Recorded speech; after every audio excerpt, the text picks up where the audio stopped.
Assalamualaikum warahmatullahi wabarakatuh. Halo anak-anak, apa kabar? Semoga kalian selalu sehat dan tetap semangat.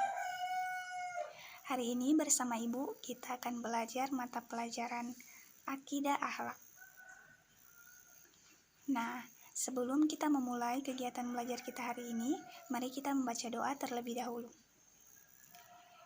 Bismillahirrahmanirrahim. Rabbi zidni ilman warzuqni fahman. Amin. Nah, kali ini kita akan belajar tentang 3 sifat Allah Subhanahu wa Ta'ala, yaitu yang pertama, Al-Muhyi. Artinya Allah Subhanahu wa Ta'ala Maha menghidupkan. Dan yang kedua, Al-Mumit. Artinya Allah Subhanahu wa Ta'ala Maha mematikan. Dan yang ketiga, Al-Ba'its. Artinya Allah Subhanahu wa Ta'ala Maha membangkitkan. Nah, yang pertama yang akan kita pelajari adalah Al-Muhyi. Anak-anak, apa sih Al-Muhyi ini? Jadi disebut Al-Muhyi itu karena Allah lah yang memberi kehidupan, memberi ruh kepada semua makhluk ciptaannya, dan dengan ruh dari Allah Subhanahu wa Ta'ala, manusia, hewan, dan semua makhluk hidup dapat hidup berkembang. Contohnya seperti apa anak-anak? Ada ikan jadi banyak, ada manusia, dan lain sebagainya. Dalam hal ini juga Allah Subhanahu wa Ta'ala berfirman dalam Quran surah Al-Qaf ayat 43 yang bunyinya, Inna nahnu nuhyi wa numitu wa ilainal masir. Artinya, sungguh kami yang menghidupkan dan mematikan, dan kepada kami tempat kembali semua makhluk. Nah, jadi buktinya Allah Subhanahu wa Ta'ala memiliki sifat Al-Muhyi itu apa anak-anak?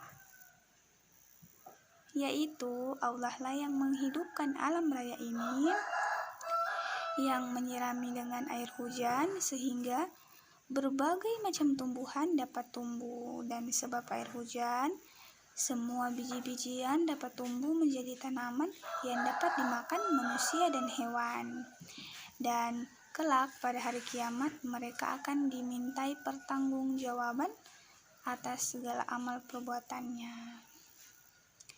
Nah, anak-anak, sebagai siswa yang sholih-sholihah, kita harus meneladani sifat Allah Subhanahu wa Ta'ala Al-Muhyi dalam kehidupan kita sehari-hari. Contohnya seperti apa anak-anak? Yang pertama, kita harus senantiasa semaksimal mungkin untuk menjaga ketertiban dimanapun kita berada. Dan yang kedua, kita harus membantu sesama apabila ada yang memerlukan bantuan kita. Dan yang ketiga, kita harus selalu optimis dalam menghadapi berbagai macam kegagalan. Karena sesungguhnya kegagalan itu adalah awal dari sebuah kesuksesan. Jadi kita harus meyakini bahwa Allah Subhanahu wa Ta'ala dengan sifat Al-Muhyi dapat menjamin keberlangsungan hidup kita. Jadi kita tidak boleh putus asa, kita harus berusaha, harus bisa. Nah, sifat Allah Subhanahu wa Ta'ala yang kedua yaitu Al-Mumit. Artinya Allah Subhanahu wa Ta'ala Maha mematikan. Jadi, semua makhluk hidup, baik manusia, tumbuhan, hewan, semua makhluk ciptaannya memiliki umur dan batas waktu yang telah ditentukan oleh Allah Subhanahu wa Ta'ala. Hanya saja umur setiap makhluk itu berbeda-beda. Allah Subhanahu wa Ta'ala lah yang memerintahkan malaikat Israel untuk mengambil ruh semua makhluk. Jadi, ketika ajal itu tiba, tidak ada seorang pun yang dapat menunda atau mempercepatnya. Bahkan ketika mereka bersembunyi di lubang semut pun, malaikat Israel akan mengambil ruhnya. Nah, dalam hal ini juga Allah Subhanahu wa taala berfirman dalam Quran surah Al-Ghafir ayat 68. Bunyinya, Huwallazi yuhyi wa yumit wa idza qada amrun fa innama yaqulu lahu kun fayakun. Artinya, dialah yang menghidupkan dan mematikan, maka apabila ia menghendaki sesuatu, ia hanya berkata kepadanya, jadi maka terjadilah sesuatu itu. Nah, anak-anak, buktinya Allah Subhanahu wa taala memiliki sifat Al-Mumit itu apa? Yaitu karena semua makhluk hidup pasti akan mengalami kematian. Kita bisa melihat manusia mati, hewan mati, tumbuhan mati, bahkan jin juga bisa mati. Hal ini membuktikan bahwa Allah Subhanahu wa taala memiliki sifat apa, anak-anak? Sifat Al-Mumit. Nah, sebagai siswa yang solih-solihah, kita harus meneladani sifat Allah Subhanahu wa taala Al-Mumit dalam kehidupan kita sehari-hari. Contohnya, yang pertama, kita harus senantiasa memiliki amal soleh. Dan yang kedua, kita tidak boleh semena-mena terhadap hewan dan tumbuhan. Dan yang ketiga, kita harus menghindari perilaku tercela dalam kehidupan. Nah, sifat Allah yang ketiga yaitu Al-Ba'its. Artinya, Allah Subhanahu wa taala Maha membangkitkan. Jadi, Allah Subhanahu wa taala lah yang membangkitkan semua orang sejak zaman Nabi Adam alaihissalam hingga akhir zaman.